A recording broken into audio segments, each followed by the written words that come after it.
الرحمن الرحیم۔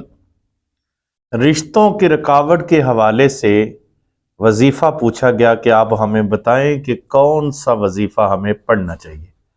بہت سارے لوگوں نے کمنٹس کے اندر یہ لکھا کہ آپ ہمیں رشتوں کی رکاوٹ کے حوالے سے کچھ وظائف بتائیں۔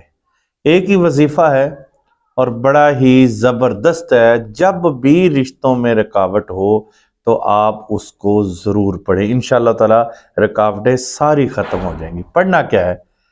آپ نے ہر نماز کے بعد 5 وقت نماز پڑھنی ہے، یہ 41 دن آپ نے پڑھنا ہے۔